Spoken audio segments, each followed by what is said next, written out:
There are scenarios you think, well, this would never happen to me. There are scenarios where it could happen. What if they get angry and tell you to move out now? Some situations that you can't cry yourself out of.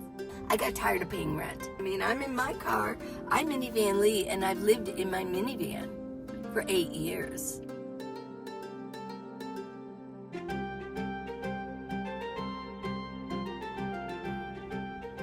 Hey everyone. Hi. I have a question for you. What if you had to move into your car tomorrow? Or what if you had to move into your car right now? And also, let's even express, what if you had to move into your car next month? I bet you'd be shocked. I bet your heart would be beating pretty darn fast. And your mind would be twirling with, what am I going to do? You know, a lot of people think, well, this could never happen to me. It could never happen. Why would I have to move into my car? Well, actually, there's a lot of reasons why you might have to move into your car immediately. Yeah. What if, God forbid, what if there was a fire in your apartment? What if, here's the real what if, and this is especially for young people. What if you were living with your girlfriend, your boyfriend, or a friend? They ask you to move in. You've been there like a year. What if they get angry and tell you to move out now? And you're like, wait a minute. Yeah. Well, they're so angry, they call the police. Guess what the police are going to say? You gotta go. You just gotta go. Because guess what? Your name is not on the lease. And this is prevalent. Yeah. People just decided to move in with somebody, or you became romantically involved and you decide to move in with the other person. You know, the one maybe they had the cheaper rent or whatever. Well, it's a reality. Or what if all of a sudden your mate or your daughter or your mother or whatever became violent and you had to move out? You had to get your stuff and go, to be safe. So what if you had to move into your car immediately? Or let's just go with tomorrow. Well, it would be a shocker. Yeah, it would be unbelievable for many of you. I really believe that. Now, a lot of you would think, well, I'd go get a hotel. I'd go get a motel. Or maybe I would go find somebody else to sleep with or move into with, like a friend or a family member. Well, let's go with the money issue. What if your bank account was shut down? What if there was an issue and you couldn't find your card? So you couldn't go to the ATM and you had to go into your car immediately. What if these things happen? So there are scenarios you think, well, this would never happen to me. There are scenarios where it could happen to many of us, not all of us, but many of us. There's some uber wealthy people around and they wouldn't have an issue with that, right? But there are many of us who aren't in that position, okay? So let's go over some issues that you would have to deal with first, okay? Well, one issue, but the best thing is you do have a car that you can go into, because there are a lot of people that are living on the streets these days. But you do have a vehicle, and that's a yay. You do have one. I remember I did a video probably about 6 months ago. And it was, I know a lot of you are going to remember it, where I found this on TikTok. She was a TikToker. And I think she was like 64, 65 years old. And she was in tears because she had to move out of her place. They were displacing her because they were going to renovate or something was going on. maybe there was mold or something was in the apartment and they had to remodel it. So she had to leave, but I think she had a couple of cats. Well, she did a TikTok. She was in tears. She was crying, begging for help. And I did the video on that. I just showed the clip and we talked about it. I mean, there are some situations that you can't cry yourself out of. You've got to pick yourself up and you've got to make a plan, right? So let's say you have to move into your car tomorrow. Well, what you're going to do that night is you're going to start grabbing everything that you can that is important. I'm telling you, you can't fill your car up with every little thing. I mean, you just can't do it. You can't sleep. You can't maneuver around. And I've seen people that try to do that. But what you're going to want to do is you're going to want to gather all the important stuff. Here's a list of things you're going to want to grab. Because tomorrow, you got to leave wherever you are. Okay? Now, first is, of course, your IDs and your driver's license. Your wallet. You need to have your debit and credit cards. You need to have a stash of cash. I think it's important for if you're living in a home, in a vehicle, whatever, you need to have some cash stashed. And not just some $20 bill. You need a substantial amount of cash if you can do it. You need all of your identification. You need to have all of your important papers put together in one area so you can just grab them. Your social security information, your birth certificate, things like that. The title to your car. All of your insurance information, okay? Registration. Now, here's for health and safety. You need if you're on prescriptions, you need your glasses or your contacts. You need a little bit of a first aid kit. Whether it's just Band-Aids, okay, and maybe some Neosporin. And any mobility or medical devices that you rely on. Okay, hopefully you don't. Hopefully you don't. You're not on any medications either. Now, you need to have your phone, all of your communication together, and your power. If you have some small power banks, which a lot of people living in houses do, you want to grab those, okay? Later, you can add on what you need to. You need a flashlight or a headlamp.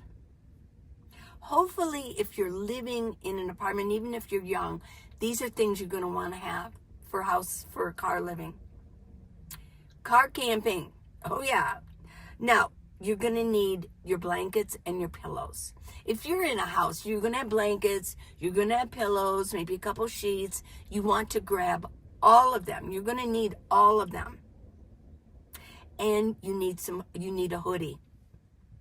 Now, you're going to need food and you're going to need water, but don't worry about that too much right now because you can find that once you're in your vehicle. Now, if you do have a couple of 1-gallon jugs, grab those because you're going to want to be refilling those while you're living in your car for a while. Food, I mean, you can grab some snacks if you have them, but that's not going to be your first priority. Okay, you're going to need your bathroom and hygiene stuff, your toothbrushes. Grab some shampoo, some conditioner. Grab your combs, your brushes, things like that. And a towel and a washcloth. And you're going to need some clothing. Please don't grab everything. Not right now. I'm saying if you really do need to leave immediately because you're being thrown out on your butt, or it's even tomorrow, some of those clothes you might want to bag up, but you don't have the room for them. You really don't. Now, if you want to, you could say, well, I'm going to leave, but I'll be back. At least you can say, I'll be back to get the rest of my stuff. I mean, the police will allow that. You can call them. And if that's that situation, you can call them and they will escort you in to grab the rest of your stuff. But in the meantime, the next day, you get in your car and you can go get a storage unit. So you can put all of your belongings in there. So just grab, like a couple of outfits, socks, things like that. Other essentials, of course, I already mentioned car registration. Your emergency contacts, that's going to be on your phone. And you're going to want to get some trash bags, but that's going to be the next day going to Walmart. So the rule of thumb is, I got this written down: documents, meds, phone, cash, then sleeping and water. Then add hygiene, food. Everything else is comfort add-ons. So the first day you're going to be in shock. Okay, you're going to be busy, but you're going to be in shock. You're going to be sad. You're going to be worried. You're going to be anxious. You know what? The one thing that you do want to take with you is a good attitude. Because it could be worse. You could be dead. Yeah, you could be hurt and could be dead. So you need to have a good attitude. You can always do worse, I think. You know? So every situation, it could be a worse situation. So you have to have a good attitude. If there's any way that you could look at it as an adventure. Now, if you're in a romantic relationship and they threw you out, you're not going to be happy. I mean, I understand that. You're going to be very, very sad. But this is good. Your mind's going to be on survival. So you're not always going to be thinking about that, okay? Yeah. It could be a rent spike, a job cut, an eviction, friend bails on you, bam. The car is no longer just your transportation. It just became your home. And survival mode will kick in. So, step one is to grab, if you really do have to leave in the next day, like tomorrow, your first priority is to grab what you can that you're going to need with you, the essentials, the important papers, things like that. Then you can worry about what you're going to do with your stuff. Well, you know, if there was a fire, it burned up. So you don't have to worry about that, okay?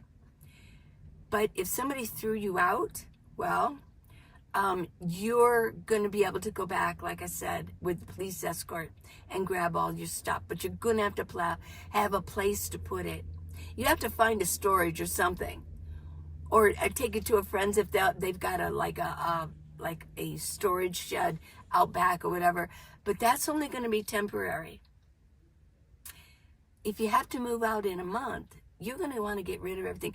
Your main concern is going to be emptying out your life.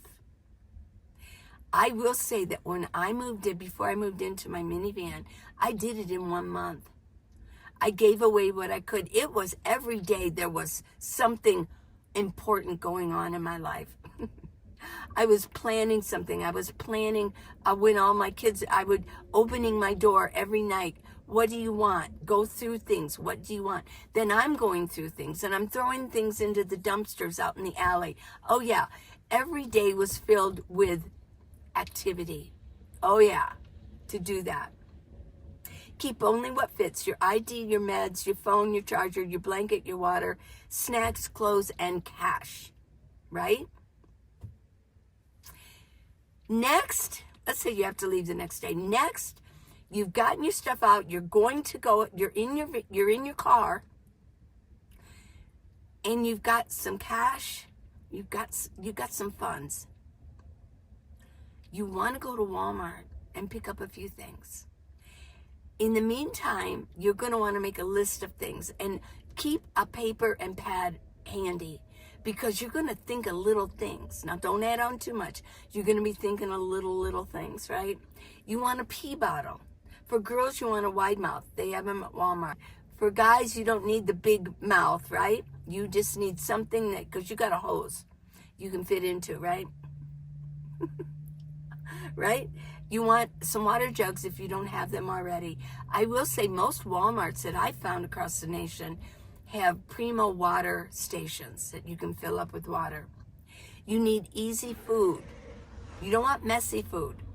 And if you think, I'll just get some crackers, well, you can get crumbs all over the place. Get yourself some easy stuff. You'll figure it out. You want baby wipes, you want some hand sanitizer, and if you don't have one, you're going to want a small flashlight. Yeah. And in the hardware department, they have lights. Yeah. Like USB lights. This is just immediate stuff. Okay, then you're going to think, where you're going to sleep. Well, I know some of you are going to think, well, wait a minute. I can go get a motel.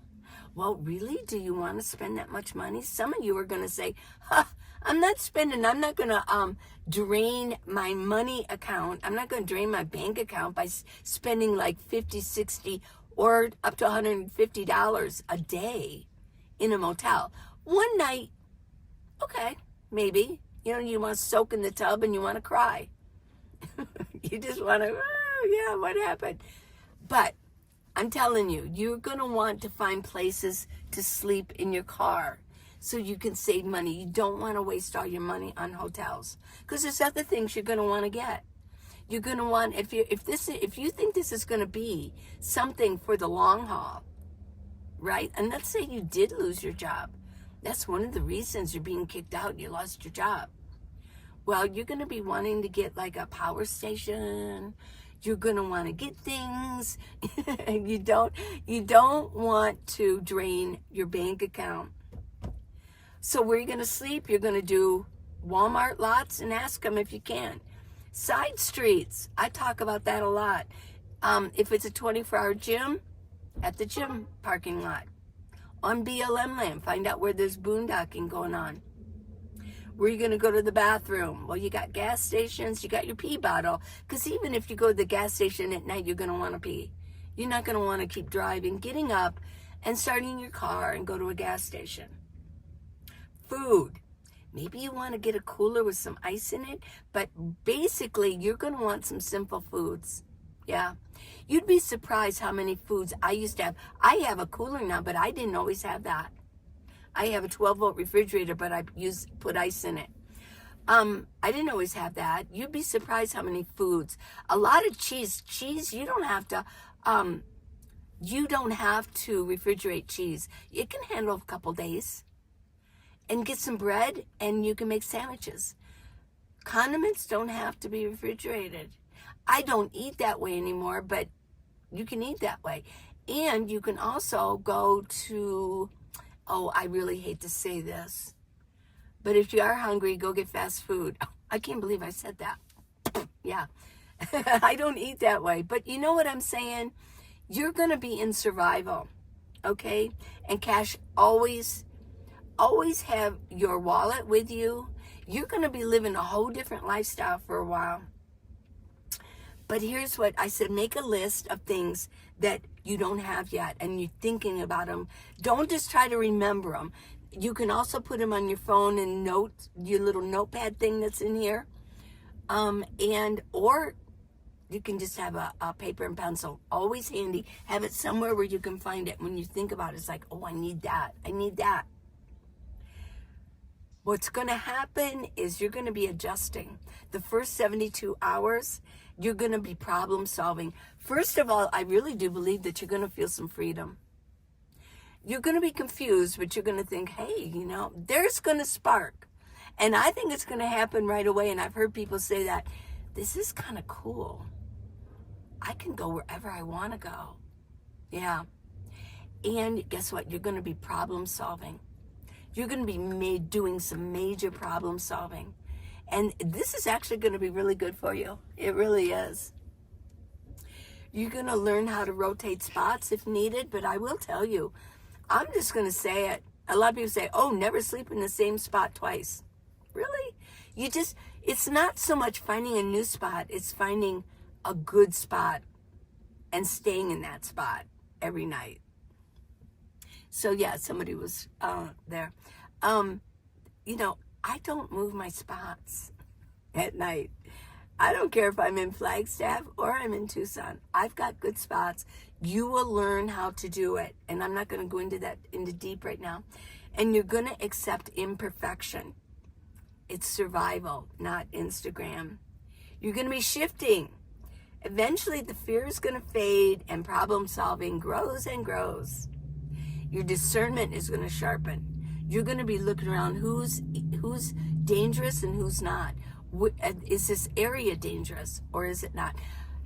These are things, they're going to come to you, and it's not a bad thing. Your brain's going to be working. You're not just going to be sitting. If you're young, you're going to be sitting in your bedroom playing games. This is going to become your new game. This is going to become your new survival game. okay? And it doesn't cost anything. So yeah, you're done with your roommate. You know, they've thrown you out or whatever, right? Or you just got sick of their crap and you said, I'm leaving. They didn't throw you out. You said, I can't take it anymore. I'm too frustrated. I'm moving into my car. Yeah. And as long as you're not on the lease, you can do that. You're going to find new friends.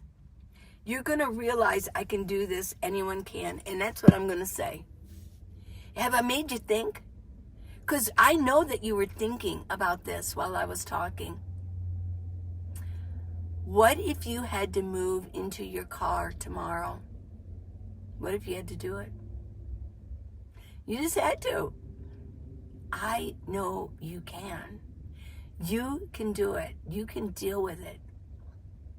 What if you have a pet? Well, yeah, you got a pet.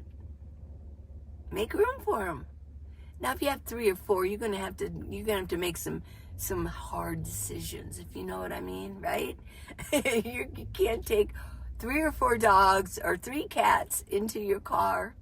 Yeah, but I do believe you can do this. So I want you to really think about it and mull it over, because guess what? It could happen to anybody. It really could. Yeah, things can go down. Or there could be a disaster and you have to throw everything into your car that you want. And I know what you're going to do. You're going to throw things that you don't even need. But if there's a disaster and you have to go, you want to keep yourself alive. And you're probably going to want to live in your car for a while if you can get away. So, well, I hope you enjoyed this. It makes you think, right? I mean, I'm in my car. I'm Minivan Lee, and I've lived in my minivan for 8 years. Yeah. Some of you actually asked me, you're new, and you asked me, what prompted you to do this? Actually, 8.5 years ago, I did it on purpose. Well, I got tired of paying rent. And I had been researching this lifestyle for a good 12, 13, 14 years. I mean, this isn't brand new stuff. And I knew I wanted to do it. I knew I wanted a minivan, and I knew I wanted a no build out. So you can go over, look down below on my videos. And I've got playlists that coordinate with everything. Build out, no build out, flooring, windows, food, gadgets, where to park. I've got 2 playlists on where to park, how to do it. But I'll tell you what, and I wanted to do it. I did it on purpose. And I left a really low rent. My rent was only $500 a month in Tucson. So I left some really good rent. But the roof kept leaking, and they wanted to put Band-Aids on it, and I got tired of it. Well, but I find myself now, I can afford rent, but I find I don't want to afford, oh, my light just went out. I don't want to afford rent. I don't want to spend my money that way, because I think rents have almost quadrupled, since 8 years ago. So yeah, I've got to tell you, I've got the book, How to Live in a Minivan, the Minivan Lee Way. It is for any size, a sedan, a SUV, ProMaster, even it refers to if you're living in going into an RV. This is an encyclopedia from start to finish. Okay? A to Z. Even thinking about it, preparing for it, what are you going to do with your stuff, how are you going to get your mail, your domicile, things like that. Yeah. All the way to you're living in your van. And what are you going to do then? So, How to Live in a Minivan, the Minivan Lee Way. It's on Amazon. It's not expensive. And it is the best, the most comprehensive book. There's some out there, but I've looked at them. And I'm on the 2nd edition, so they're all new. And there's QR codes in there. All you have to do is put your phone on there while you're reading it, and it'll take you to the playlist that has to do with that chapter. And if you're on ebook, which it is on ebook, there's a link. All you have to do is press the link, and it will take you to the appropriate playlist. Oh, it's all there. How to Live in a Minivan. It's on Amazon. I love you guys. What if you have to move into your car tomorrow? Yeah. Good things to think about. Okay? I'm tickling your brain. See you tomorrow. Love you.